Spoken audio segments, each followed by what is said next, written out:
What's up, everybody? What is up? What is up? What is up? Welcome to episode 59 of the Super Grapple Bros podcast. This is a podcast about two brothers who are former WWE employees that like to enjoy talking wrestling and video games. Once again, I am El Murpho. I'm going solo once again as D-Murph.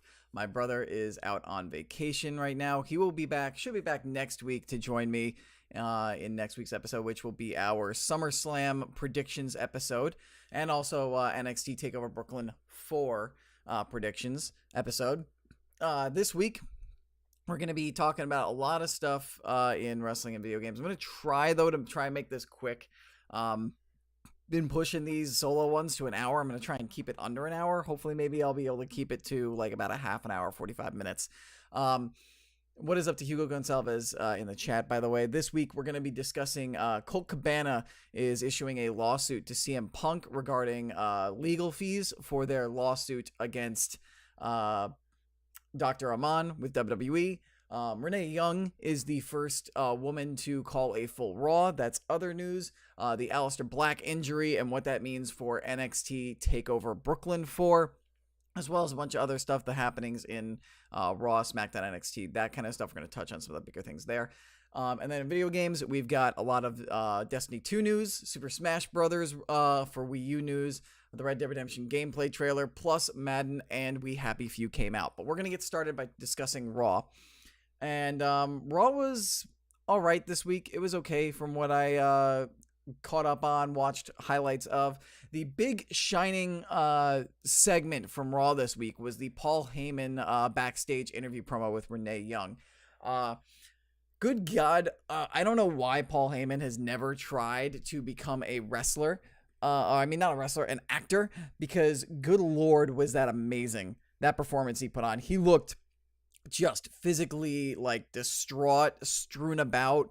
Looked like a complete wreck. Didn't know what was going on with him and Brock.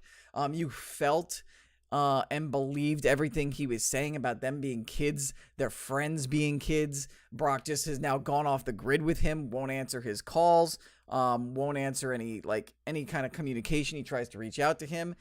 And it's interesting. And I really think they're trying to sell the fact that Paul Heyman is going to either turn on or abandon Brock Lesnar after this. What he's going to do with that, whether that means he aligns himself with Kurt Angle for potential WrestleMania storyline if Brock Lesnar does WrestleMania this year, or he aligns himself with Roman Reigns, we will see. Hey, the Big Stupid, by the way, is in the chat over on Twitch, twitch.tv/LMurpho, if you're listening to the audio version or watching on YouTube. He says Paul Heyman's on a whole nother level right now, which I agree. Like, good Lord. Paul Heyman, good God, he's not in the Hall of Fame yet, I don't believe, but he when he's finally like done, he needs to go in the Hall of Fame immediately. Not just for what he did for wrestling for ECW, which would automatically put him in the Hall of Fame, but like he should maybe be in the Hall of Fame have multiple rings. Give him multiple rings. Give him multiple rings for being a promoter, for being a manager, for just everything. Exactly like Big Stupid said, his bloodshot eyes and him muttering, Brock's not going to like this. Like looking back in the camera and saying that, like, amazing. Like, seriously, Paul Heyman might want to consider I know he's a very busy man. He's got his own company going on. He does stuff with WWE, but dude should really consider like going into acting, because goddamn, that was amazing. The rest of Raw was okay, I guess. The Braun Strowman, Kevin Owens stuff that was going on, I still don't know what's going on with Kevin. He seemed more convinced, but he was also more that he was going to be more of a prize fighter, but he's kind of still conniving. He had Jinder on the Kevin Owens show, which was not in the ring, was on a stage, which was suspicious, and that was so that way Braun Strowman could show how strong he is, and flip the stage, which was a kind of cool moment. Then they tried to reenact him stealing of the briefcase, in which case I don't know why Strowman would kind of be would kind of be aggravated about that, I guess. But like, it's not like Lesnar was on the show this week. But I mean, it kept it. He learned his lesson. He didn't get himself counted out. Looked strong in the end. So that was a thing. The Elias stuff was interesting. I liked how he was telling the documentary people that he didn't like the the crowd, so he asked if they could use their CGI to blur out all their faces, which was amusing and entertaining. Then Bobby Lashley came out, and he had another really awkward, weird promo, and yeah. I don't know what needs to happen with Bobby Lashley.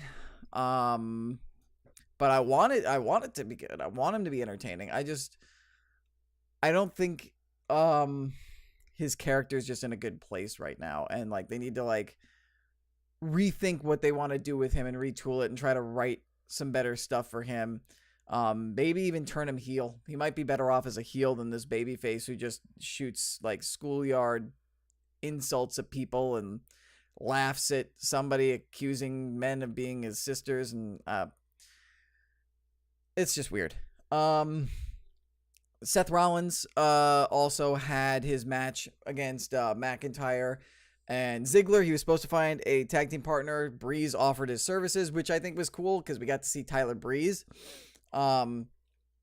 Interesting that like he wasn't doing Fashion Police stuff. Maybe they're finally ending the Fashion Police, and maybe Breeze will finally do something on his own. I don't know. Chances are maybe next week the Fashion Police will be in a match. And then he had Roman be his partner, but then they were like, oh no, Stephanie says you can't go out in the match because you'll ruin the main event if you get hurt. We don't want that to happen. Also, we're just being jerks for no reason. So Roman was kept away from ringside. I'm indifferent to that whole like part of the that whole aspect of the storyline that like Stephanie like has something against Roman. But anyway, we thought people thought that was a perfect opportunity for Ambrose to make his big return, but it didn't happen. So maybe it will happen like this week at Raw right before SummerSlam, or will happen at SummerSlam itself, where Ambrose will come back. But Rollins basically had to go against them 2-on-1. Didn't really go too well for him. Balor got involved with Constable Corbin, in his match with Roman at the start of the night to keep that thing going. So I guess we'll be seeing them go against each other at SummerSlam again. That's another thing that was kind of meh. The other big thing that I wanted to touch on was that Ronda Rousey main evented against Alicia Fox, and that was done perfectly. That was great. I loved it. We got to see Ronda just basically woman handle, destroy Alicia Fox right in front of Alexa Bliss. It was really cool. It was good to see Ronda finally get a match on Raw. More of those, I'm sure, to come in the future, and I am really looking forward to Alexa versus Ronda at SummerSlam. Over on SmackDown, Echo, you shut your mouth.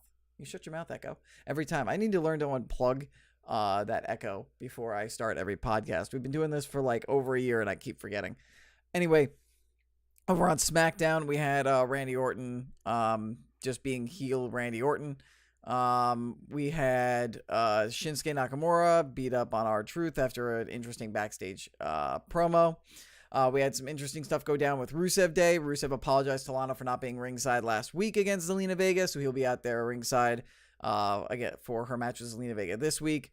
Told Aiden English to stay in the back and that he forgave him for last week. What does Aiden English not do? Stay in the back.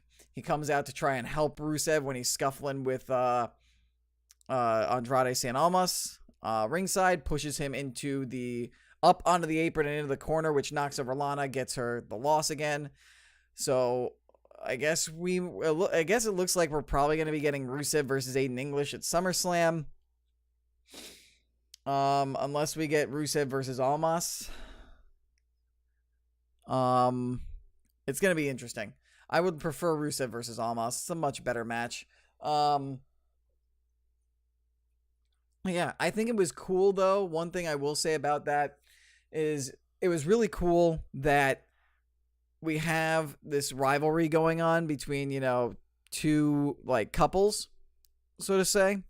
A male wrestler and a female wrestler who are packaged together.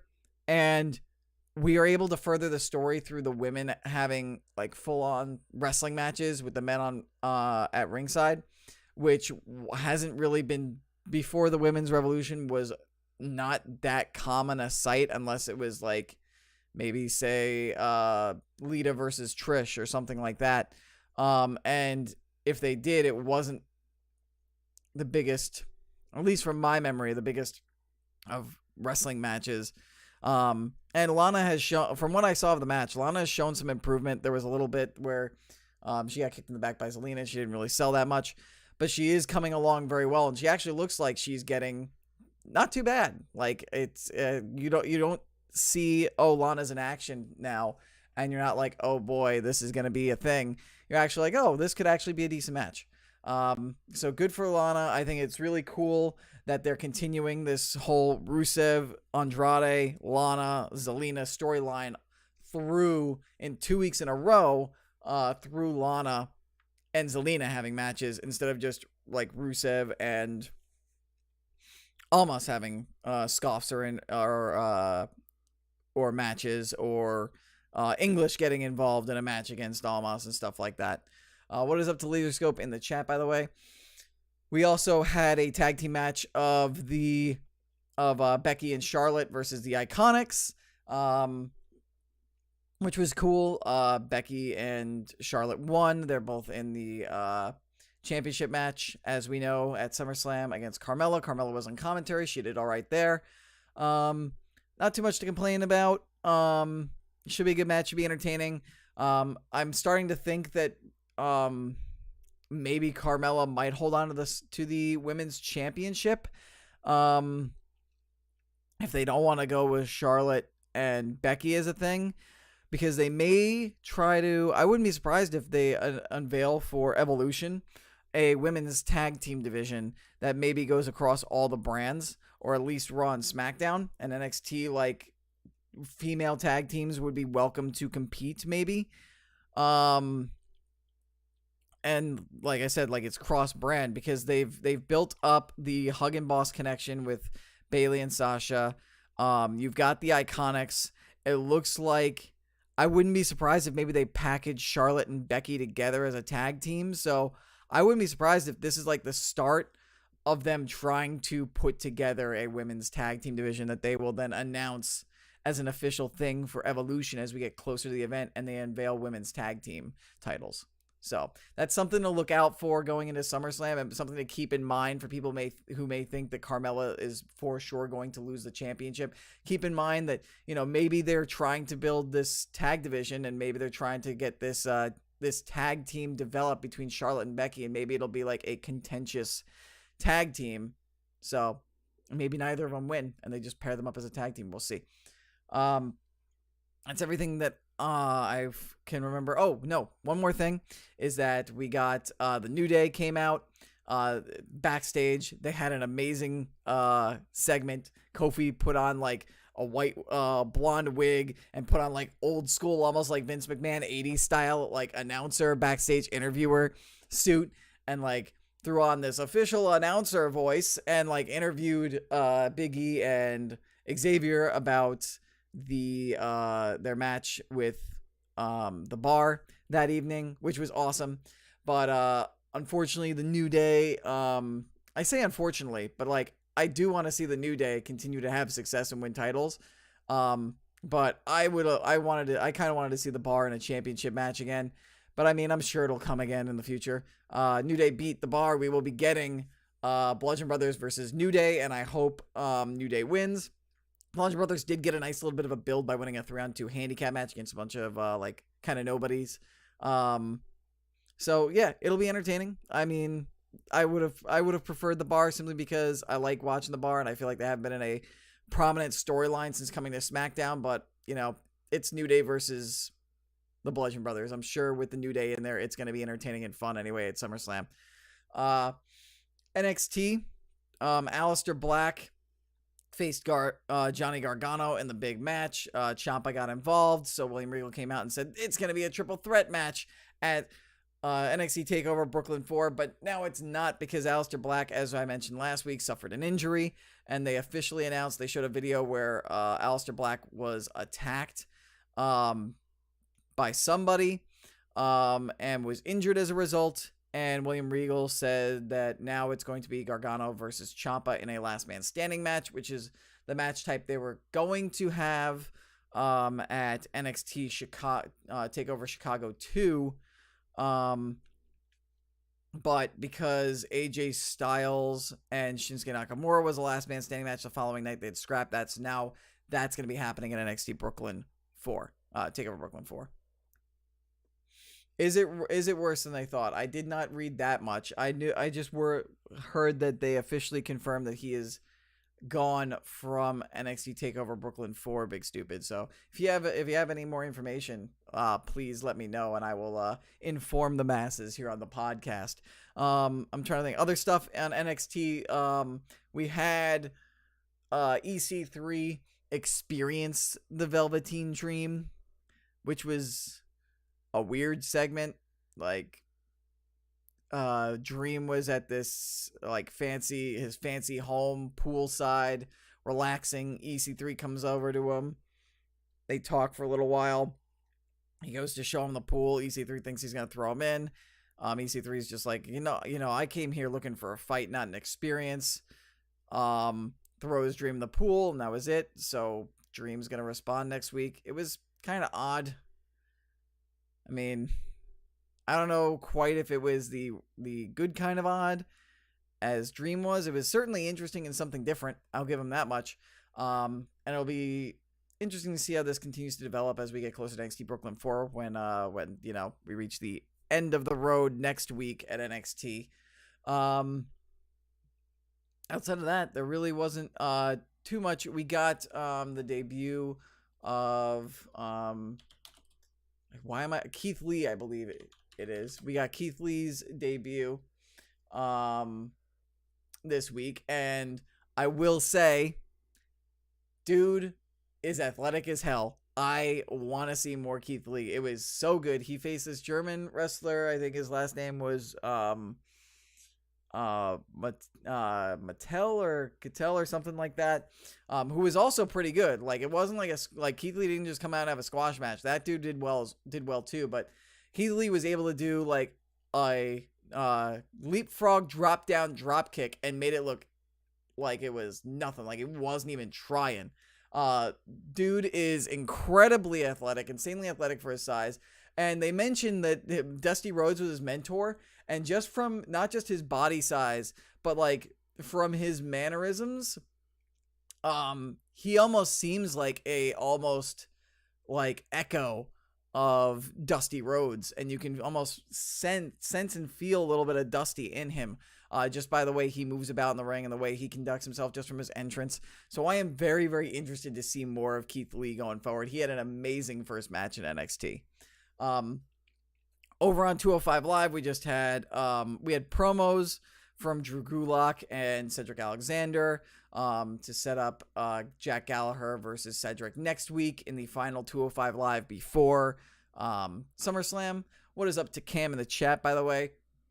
Other stuff, Mustafa Ali faced Hideo Itami, and he's been doing a storyline with Drake Maverick where it appears that like Drake is concerned over his health, and after the match, Ali like stumbled and kind of collapsed, and Drake Maverick came out, asked the ref, "Is he okay? Is he okay? What happened?"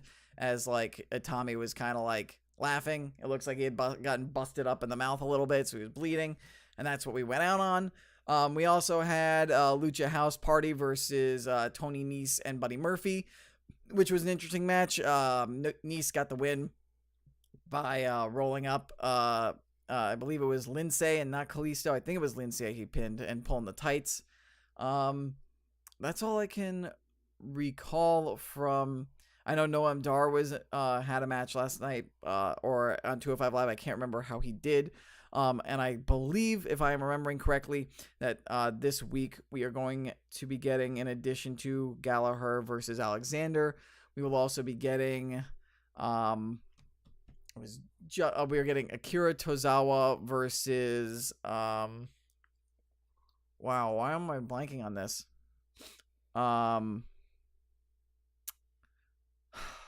Wow, my mind just went blank. Let me see. I'll look this up. We'll rectify this.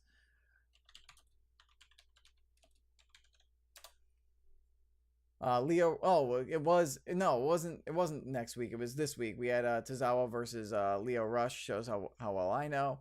Or no, that was from July 17th. Yeah, we're getting a rematch of Tozawa versus Leo Rush next week. That's what we're getting. They're billing Leo Rush versus Akira Tozawa. And we're also going to be getting Akira. Like I said, for the third time, like Alexander versus Gentleman Jack Gallagher. 205 Live should be interesting this upcoming week as we get ready for SummerSlam. LAN event you're running is about to be done for the day, so you got to relocate, Ladies Cup, so you'll be back later. All right, dude. Gotta love that show prep. I did my research. I've got stuff pulled up. It's just when I do the week recaps stuff, it's mostly off memory. I got to start pulling results up here as well when I do my research. But that's everything that happened with regards to the WWE weekly shows. So getting into the news, and we are getting some interesting new developments in the CM Punk post WWE saga. Colt Cabana, who everybody knows is or was CM Punk's best friend. He's the one who, on the Art of Wrestling podcast, Punk went on and had made those comments against WWE and Amon. And Amon then sued them. They went through the whole legal thing, which they won the lawsuit. However, allegedly, according to a text, CM Punk had told Colt Cabana that he would pay in full for all the legal costs for both of them. He would pay for Cabana's legal fees, so that way, like, they don't end up paying more money by getting sued. So the court trial the trial's coming past. They won the case, and Cabana went to Punk apparently and was like, okay, so it's time for, you said you'd help me take care of these fees. You said I would be 100% covered. And Punk said, no, I am not going to do it. I'm not going to do it. You're on your own, and left him with allegedly $513,736 worth of unpaid legal fees. And apparently Punk asked Cabana to pay half of the legal fees. I believe that was the unpaid legal fees of that 513,000 is the combined for the two of them. And Punk said, you're on your own. We're splitting it down the middle. I'm not paying for your half. You owe $256,868. So Cabana is now suing Punk, which I kind of don't blame him. Like, when he says you're gonna cover for these 6-figure ridiculous fees, and your friend has the money because he's wrestled and made big money in WWE, and he's had some awesome paydays in UFC. Meanwhile, you're still working on the indies, not making a living, but not making a ton of money. And then he goes back. I'd be rightfully pissed. And to be fair, this is probably Cabana's only course of action in order to keep himself from going into immense debt for the rest of his life. So he is seeking a total of $1.2 million in his lawsuit for general and exemplary damages. So that would probably cover the legal fee, the complete legal fees that he was stuck with, plus probably cover the legal fees of what this lawsuit would do for him. So we'll see what happens. We'll see if Punk goes back and reaches a deal and then just agrees to have a settlement where he will pay for the legal costs, or if this will actually go to court and he'll try to fight it. If Cabana doesn't seem to be a disingenuous guy. I don't think I feel like he's the kind of guy where this is his only option. That's why he's doing it. So I feel like this will probably reach a settlement. Punk will have to pay the legal fees, or agree to pay the legal fees in the settlement. But yeah, definitely shines a new light on CM Punk. Considering like Cabana was supposed to be his best friend, and he wanted Cabana to go into this. They went into this suit together to save themselves lots and lots of money, and then he told him he'd be covered and then went back on it. Like, that's kind of a real jerk thing to do for Punk to do. So hopefully Hopefully this hasn't caused irreparable damage between the two of them for their friendship. It might have. And hopefully Punk just says, all right, fine, I'm sorry. Here's your money. Here's your legal fees. Here's a settlement. Cam chimes in, says, I don't get why they have to pay the legal fees. Over here, if you lose a lawsuit, you pay the other side's fees. Don't think that's how that works in the States. I think you have to pay the fees.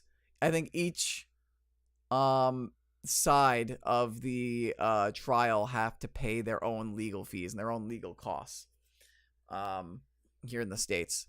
And Big Stupid says that whole scenario is just crazy after hearing how close they were. Now this really does make Punk look like and I'm gonna censor this, jerk. I've been flagged a couple times by YouTube for not being advertiser friendly for us saying certain words. I'm trying to clean things up a little bit. At least now, once D-Murph gets back, I'm sure he'll start shooting words off the hip and we'll be fine. We'll be back to that, but we'll see.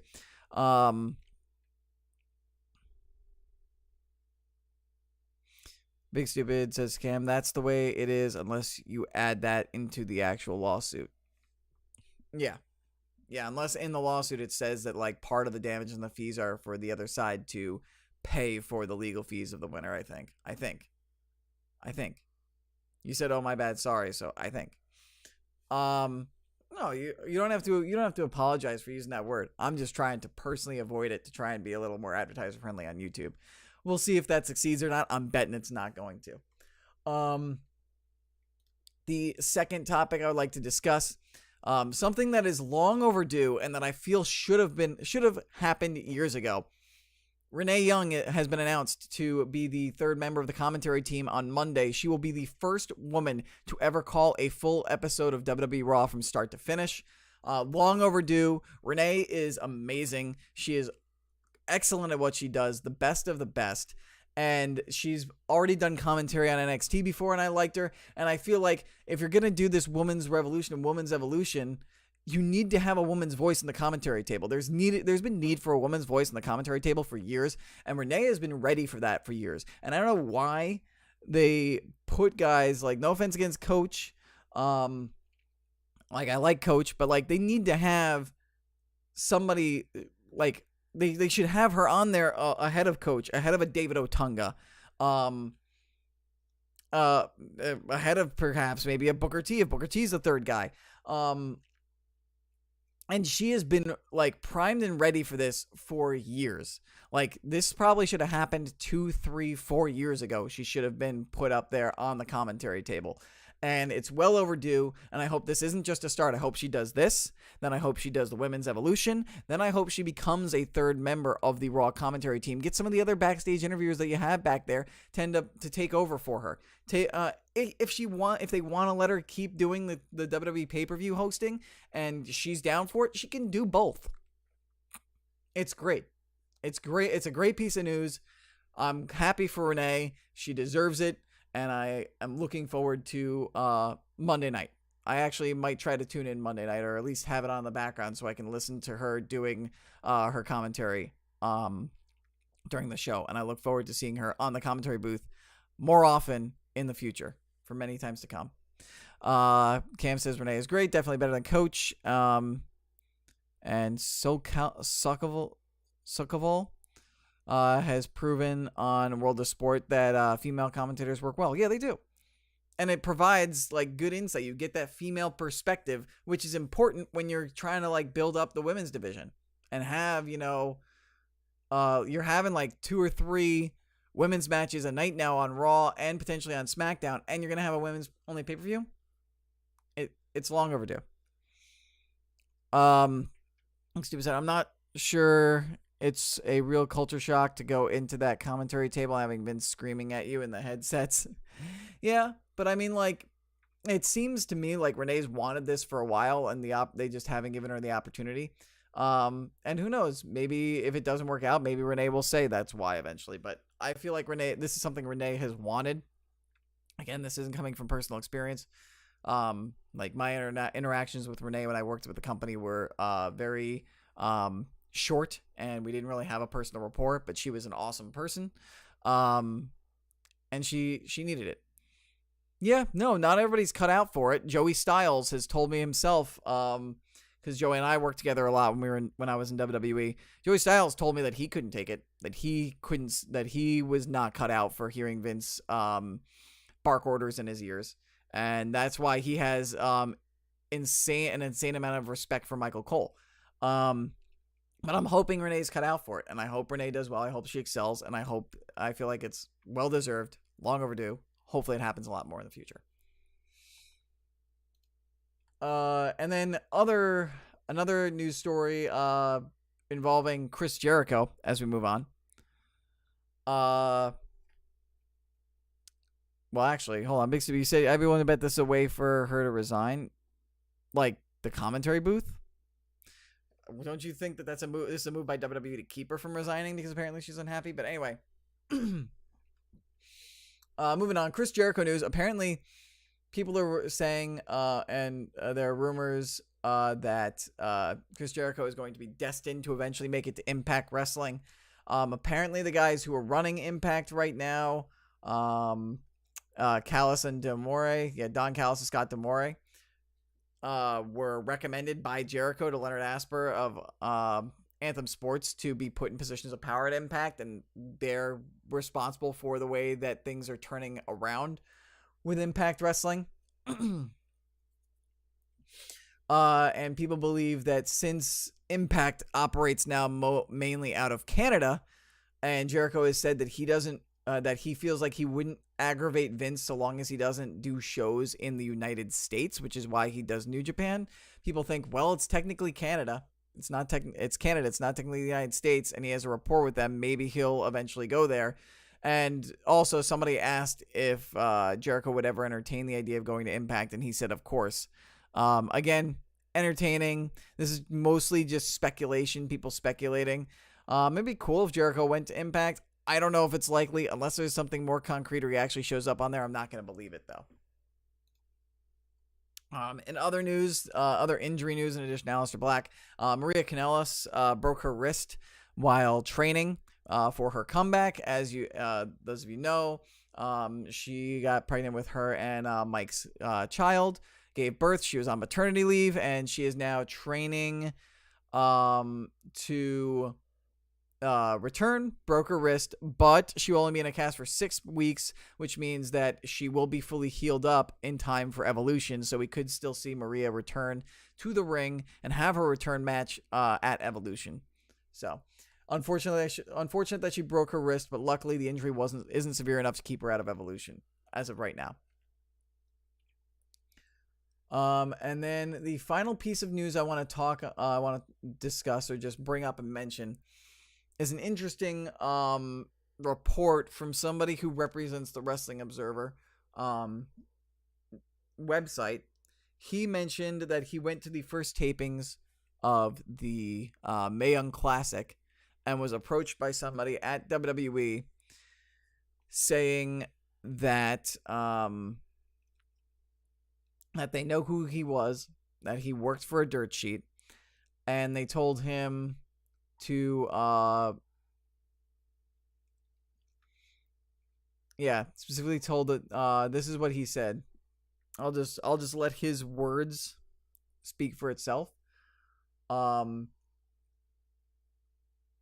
He noted on Twitter that he was told to not post match finishes from the Classic online. This is, let me read his tweets off. If my browser wants to stop lagging, because it's lagging a bit. Okay. He said, I've been told to not post finishes anymore by someone who works for the company. We've had a good run. He said at Dave Meltzer and Wrestling Observer Newsletter, F4W, those accounts. Then he said, follow that up with further detail on the situation. I was approached and specifically told that they would have to ask me to leave for posting finishes. I asked, is that the new rule for everyone? I was told no. It was just the rule for me because I, quote unquote, work for a dirt sheet. So apparently regular fans are okay with it, but he was not allowed to. Here's a longer quote from him as well. Williams added, I was told that if it was any other fan, they wouldn't care. Simply because the Wrestling Observer endorses me as their reliable person on site, I have now been singled out and I'm less than a fan to WWE. At this point, I have no idea what I can and cannot post. Any photos from tonight would be a spoiler as to who advanced. These tickets were $50 per night, and yes, I always pay for my own tickets to events, so why would I risk being removed over petty drama? The worst part is all I've ever wanted to do was promote the talent with photos and GIFs in addition to showing up. There's nothing I can do. I'm not even shocked, mostly disappointed.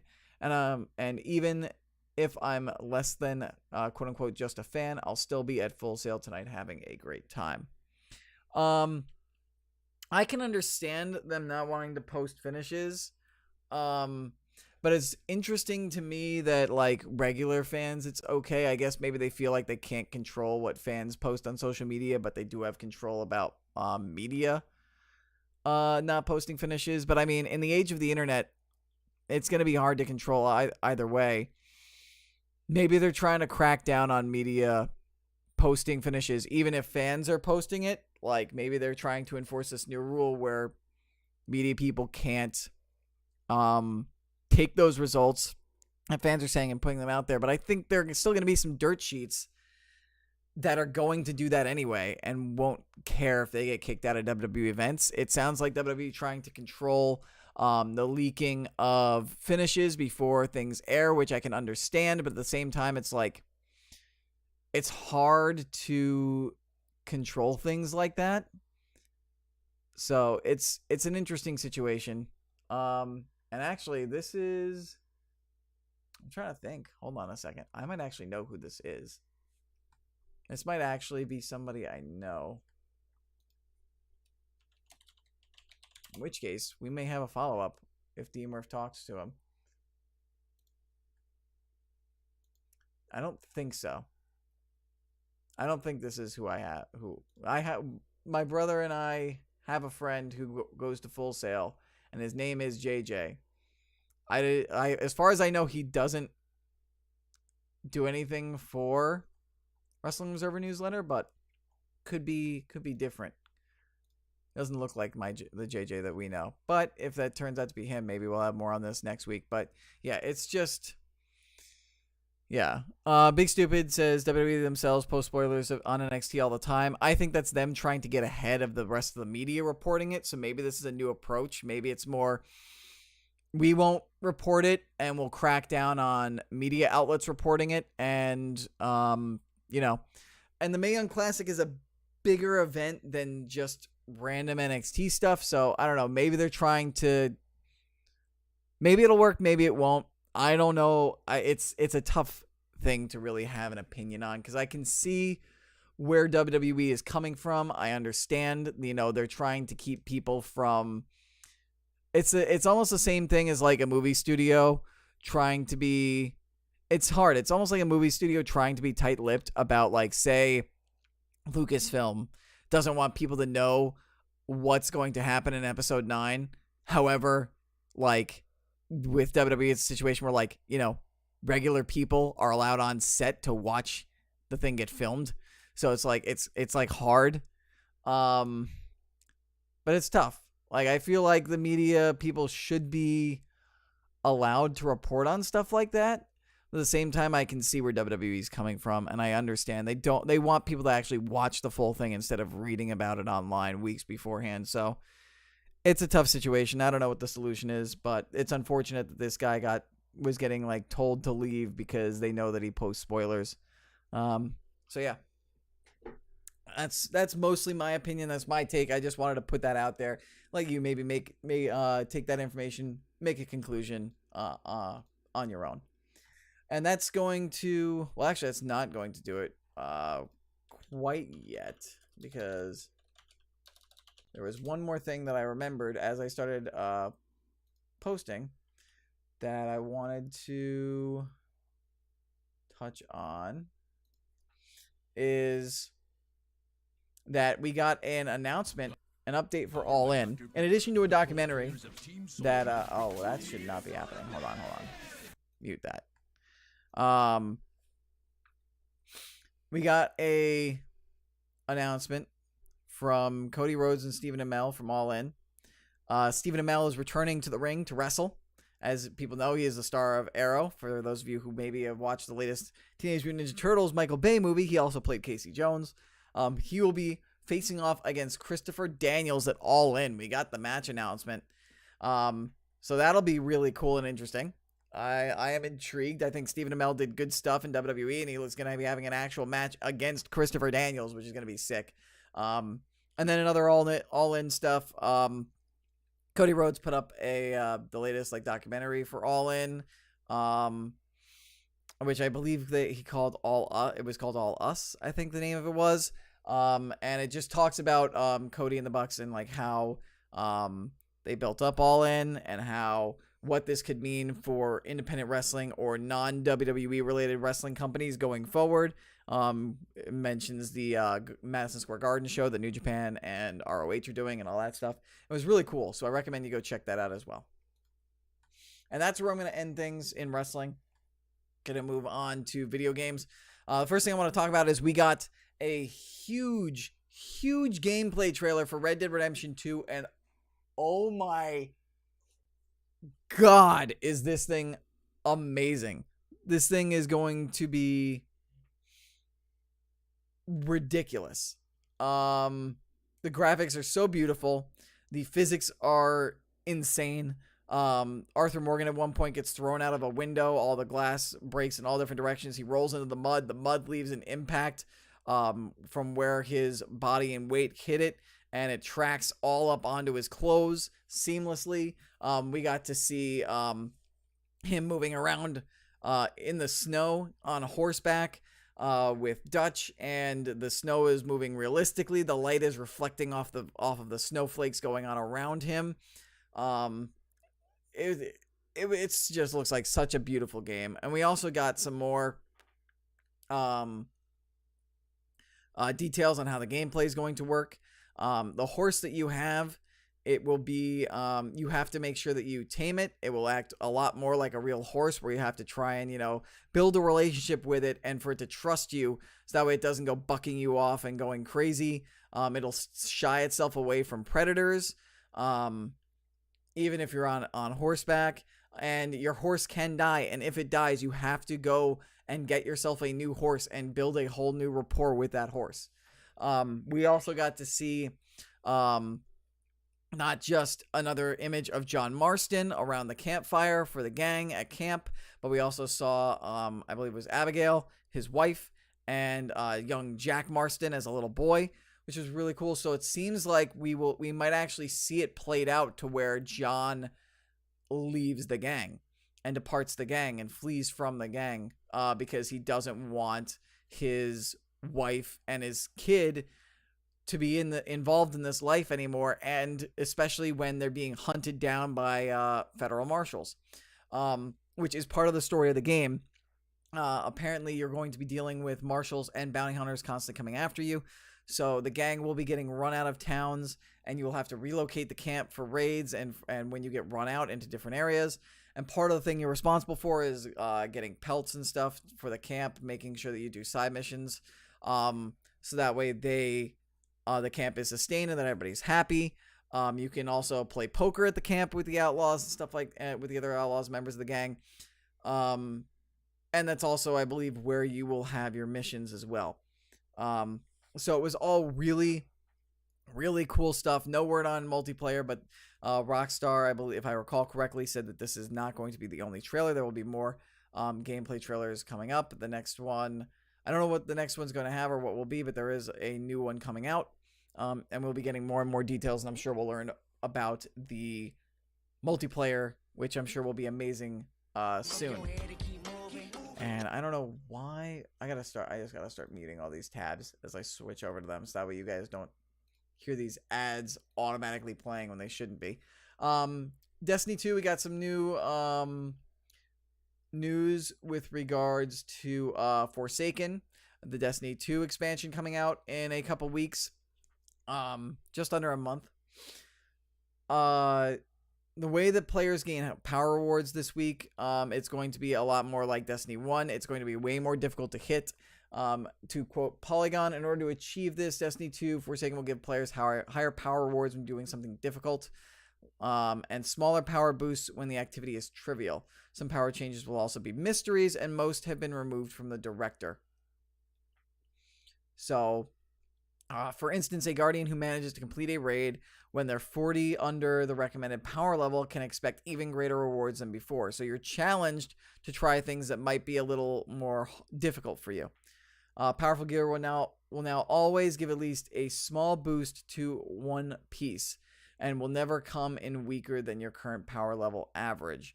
So that's good. Bungie has also created more opportunities for powerful gear, although it seems as though the process will be slower than it was in year 1. So it looks like they're trying to find that balance by going back and reverting back to year 1 ways, but maybe trying to find a way to where it's not going to be like mind numbing. So that's interesting. We also found out that the tokens that you get from doing events and stuff in certain areas to turn into that planet's vendor are going away. Instead, you're just going to be getting the planetary materials there as basically a stand-in for tokens. Also, apparently, the heroic strikes and prestige nightfalls are going away. I will read to you guys from Polygon. When Forsaken launches, strikes will have 3 difficulty settings: power 300, 400, and 500. Once a player has reached 40 power above a difficulty setting, it will be disabled for them, ensuring that the 500 setting will always have players months after release. So basically, once you hit 340, you can only do 400 and 500 light level strikes. Once you hit 440, you can only do 500 light level strikes. All strikes will now have modifiers to compensate for the loss of heroic mode, so they're all going to have like challenging modifiers. For players who don't own Forsaken, the strike difficulty will be capped at 200, although modifiers will still be applied. So that sucks for anybody who doesn't buy Forsaken. The Nightfall is changing in a few meaningful ways as well. With the removal of the prestige difficulty, the base Nightfall will become harder to complete. The Nightfall will also no longer include 1 strike per week, as it always has. Instead, players will be able to choose from up to 3 available strikes to do as a Nightfall, although they'll only be able to select that strike if they own the expansion it was released in. So that's an interesting little change to the Nightfall. I think this is all good stuff, good ways of making sure that people are going to be playing, that you're not going to be waiting forever, that you maybe will have competent people who are close to the light level. Hopefully, fingers crossed. And then they're also changing the customization system. That was the one other thing that came out this week. All weapons will now have masterwork levels up to tier 10. Each time the level is raised, the weapon's masterwork stat will go up by a single tier. The first few levels are relatively cheap to increase, only taking a handful of glimmer. However, to reach tier 10, players will need to invest legendary shards and masterwork cores into their weapons. Once the weapon gets to 10, players will be able to choose between Crucible and PvE tracking. With a perk node on the weapon itself, you can switch between the two for free. But the new mod system is better than what it was. As Polygon says, instead of minor stat boosts, the mod now comes with their own perks. One mod, for example, boosts a weapon's damage against bosses and vehicles. Another decreases the in-air aiming penalty. So it'll allow like a little bit of boost to perks and another like extra little thing that you can apply to be like, oh, well, this, this will help in the raids because it'll work against bosses, but this mod on this weapon is not good for PvP, so I'll have to put another mod onto it or use another weapon to where maybe it increases damage against other players or something like that, increased accuracy when shot by other players or something of the sort. Fortnite has gotten its building buffed, and SMGs are nerfed in a new balancing update. The most notable, as again to quote from Polygon, which is where we get most of our information from when we decide to pull the video game news. The most notable change with this update is the increase in initial building health on all structures. Wood wall initial HP has gotten 10-point buff to 90 from 80. Stone has gone from 80 to 100, and metal from 80 to 110. So things won't get destroyed as quickly. That was one of the things with SMGs. They fired so fast, and they dealt so much damage after the nerfs to the double pump strat that they were just shredding through buildings. And yeah, the compact SMG and the drum gun got updated. The compact SMG reduced damage from 2221 to 2120, and they reduced the magazine size by 10 rounds. The drum gun reduced fall off damage from 80% to 70% at 3,500 units. Reduced fall off damage, range damage from 65% to 55% at 5,000 plus units. Added environmental damage fall off, matching player damage fall off. Decreased jumping accuracy by 5%. Decreased targeting accuracy by 10%, and reduced spawn rate from chests and floor loot by 40%. So a huge nerf to the drum gun, little bit to the compact SMG. And that's really all there was with Fortnite this week. Not a ton with Fortnite. Nothing new that I was able to spot from Overwatch. So unfortunately, no Overwatch news. Hopefully there will be more so you can get the true Overwatch news update from Murpho when he comes back. Dragon Ball Fighter Z news. As you know, they recently announced the reveal of base Goku, or Saiyan Saga Goku, and Saiyan Saga Vegeta. Now they have announced that another popular movie villain in addition to Broly is coming. Frieza's brother Cooler, with which those of you will remember from Cooler's Revenge and The Return of Cooler movies. He is back, and he will be back in his form from the end of Cooler's Revenge, where he will, it looks like he will, based on the trailer, he will start off in his like third or fourth form, the like same form that Frieza had as his final form before he went golden, and the beginning animation of the fight will have him transform into his like fourth or fifth form, or whatever it is, where he has the cool mask and the headpiece and all that stuff. So it'll be interesting and cool to see him coming into the game in DLC. Then we got a lot of Smash Brothers news. We got new characters revealed, new stages, and details on stages, and people are freaking out over Luigi in a latest Nintendo Direct. In the character reveals, which I will get to right here, we have learned that we are getting a lot of new characters. Castlevania's Simon Belmont. Richter Belmont will be one of his Echo Fighters. King K. Rool from Donkey Kong is also getting in there. And then Chrom from Fire Emblem and the Dark Samus will be one of the Samuses. All got revealed. A lot of people are being like, where is Luigi? We still don't have Waluigi. Waluigi, not Luigi. If they have announced, in addition to Ripley, these characters, I get a feeling that we're gonna get Waluigi. I think maybe Nintendo is playing with everybody, and Waluigi will be like the final character announcement. The game doesn't come out until December, so they've got like, what, 3 months? 3.5 months to announce that Waluigi is going to be in the game, so I'm sure he'll get announced. I think they're possibly trolling us. But in the reveal of Simon Belmont and his teaser to announce him, Waluigi had his like little Luigi's Mansion vacuum in one of, I believe it was Dracula's castle, and he got just cut down by a ghost with a scythe, and his spirit came out. And people are like, oh my god, Luigi's dead, Luigi's dead. But Nintendo Direct just simply, or Nintendo of the US, or Nintendo UK versus official tweet just simply said Luigi is okay, so people don't need to panic. The trailer did end with Luigi kind of screaming at something in the window. Who knows if that's another character reveal or not? We'll find out later. There are some new modes in Smash Brothers, like Squad Strike, which will have elimination. You can have elimination stock. It comes in 3v3 or 5v5. From Polygon, they said the Squad Strike battle mode is a 5-on-5 or 3-on-3 elimination style battle where each player uses 5 or 3 consecutive fighters in a battle to decide the winner.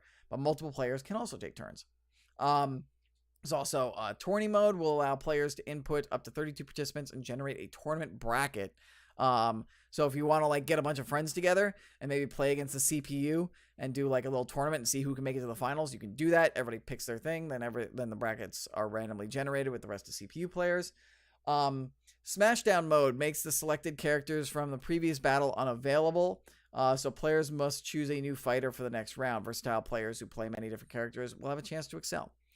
And then there's a new training mode featuring an exclusive stage with a grid that displays launch distance and trajectory depending on damage.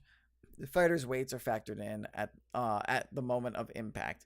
And of course, there's classic mode, the single-player campaign where fighters go against a specific set of opponents and stages. That will also be back. And then Super Smash Bros. Ultimate will have a whopping 103 stages total in the game. And they're introducing a stage morph. Will have a stage morph feature. Again, from Polygon, there will be 103 stages in total, arranged in the order in which they were introduced in the series. We were also shown our first glimpse of the new Donk City stage, which is inspired by Super Mario Odyssey. Another new feature is something Nintendo calls Stage Morph, which allows battles to span between different stages. You begin on one stage, there is a shifting effect on screen, and suddenly you're fighting in a whole new environment. This is a feature you'll have to enable yourself, however, since default seems to have it unenabled. So that is all for the video game news. I just want to talk on a couple of games that were announced this week, one of which was We Happy Few. We'll get to the other one in a second. We Happy Few came out. It was a kind of an indie AAA-esque game. It was launched. It's come out to mixed reviews. It's got a 7.3 on IGN, a 4 on GameSpot. GameSpot really didn't like it. On Polygon, Polygon really liked it, even though they don't do scores. They praised it. IGN felt like some of the levels were repetitive. Everybody agreed that the premise and the story was great and that the character development was great, but some of the mechanics seemed to be not too good. For example, GameSpot had a lot of complaints. They said a massive number of technical issues. Quest design is one note and consistently boring. There are far too many crafting options with no justification because crafting is apparently a huge part of this over combat. This game, that's something that Polygon mentioned. Combat is shallow and stealth feels borderline broken. And there's a distinct lack of central design focus with conflicting mechanics. So I think if you're okay with the combat being all right, I haven't played it. But if you're okay with the combat being all right and the dystopian idea of this place where people take a drug called joy so they can always, or not called joy, but I think it's called joy. This drug that basically makes them feel happy all the time and everything's upbeat and positive and the world is sunshine and rainbows when really it isn't. And you're into that kind of like BioShock dystopian type thing. I think it might be worth checking out. Just don't expect a lot from a combat perspective. And then the other game that came out, it actually came out officially yesterday, August 10th, was Madden NFL 19. This game I have been able to play. I've been able to get in, and I picked up the Hall of Fame edition so I could get it early. I got some MUT cards. Got a pretty good team. Got Strahan as my captain. I've got Aaron Donald, Odell Beckham Jr. I got the Antonio Brown 89 Elite base card. So I got to play some of the MUT challenges, the campaign, which I'm trying to do to get currency up and get some cards and rewards. And I'm really enjoying it from a gameplay perspective. The animations and running and moving with the ball feels so much more realistic and fluid. You can if you're patient and you don't just sprint the moment you get the ball on the run, you can change directions more realistically and easier than in previous games. I didn't play Madden 18 last year, but I have played 17, 16, 15. I've played plenty of Maddens over the years, and it just feels good. It's better for receivers who have higher speed to get separation on the run on running their routes, which is good. And also being on the line, like I like to play lineman when I play the game.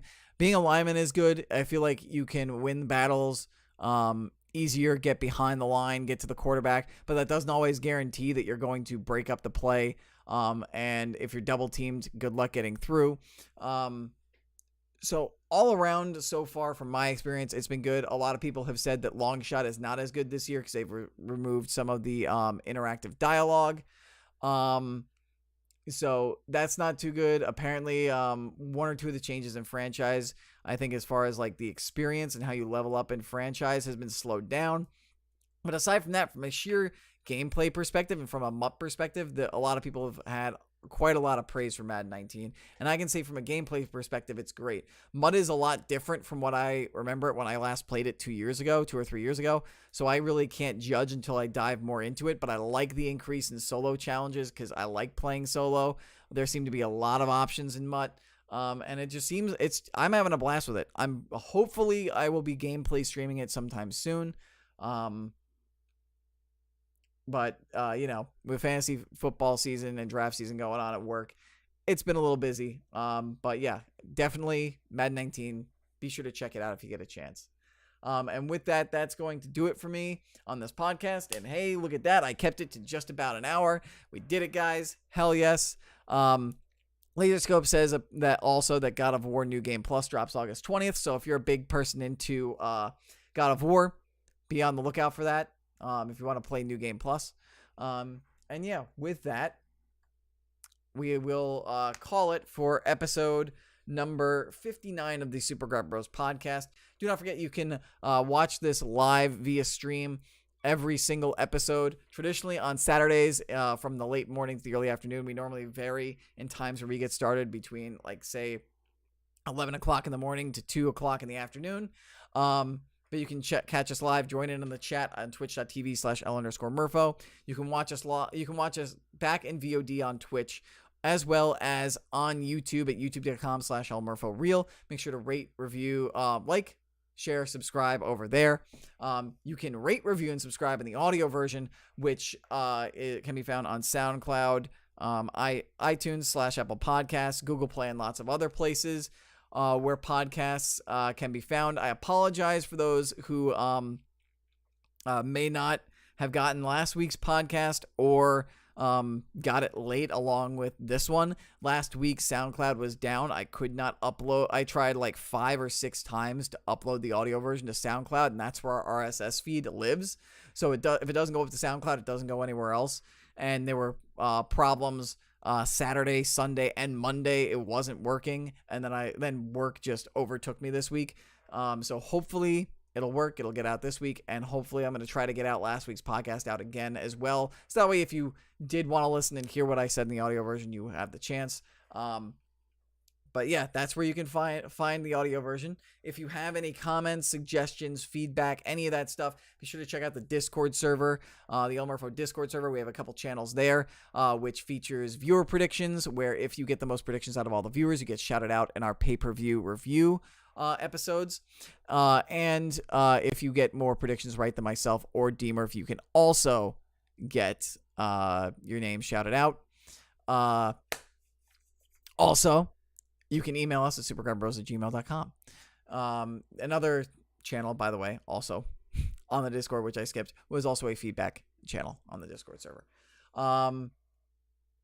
You can also follow us as well on Twitter. I am L_Murpho. DMurph is DMurph_42. We like to send out a tweet whenever we go live with the podcast. That's how you can tell when we go live. If you want to catch us on Twitch, just follow us on Twitter. You can also join the Discord server because I make an announcement on the Discord server whenever I go live, both for the podcast and for my gameplay streams. So that will do it for this week. I also just wanted to note one other thing, because Cam brought it up twice. It was something that I missed on the wrestling news. He said during a match for the Mae Young Classic, Tegan Knox, who used to be Nixon Newell, broke her leg on a suicide dive against, he thinks, Rhea Ripley. And so she might be out. Hopefully, she's probably out for the rest of the tournament, potentially. Big Stupid wants to know if I'm streaming later. Probably not. I got friends and the lady coming by. But you never know. We'll see. Just keep it tuned to the Discord server and to Twitter. See if I do. Maybe tomorrow I'll get on stream. I'm supposed to hang out with a lady tomorrow, but we'll see. But that's going to do it, guys, again, for episode 59 of the Super Grab Bros podcast. Before I go, we will do the Kayfabe News article of the episode. And this one comes from Kayfabe News. And it is Tony Schiavone endorses, quote unquote, "that'll put butts in seats" brand of hemorrhoid pillows. Yeah, that's a thing. That is a thing, guys. All right. Make sure if you have any issues or if you want a good cushion, just hit up Tony Schiavone. That'll do it, guys, for episode 59. Thanks for coming and watching or listening. Until I see you guys again, take care. Catch you later. Peace. Deuces. The deucey deuce. Bye-bye now. Bye. Shut up and sit down.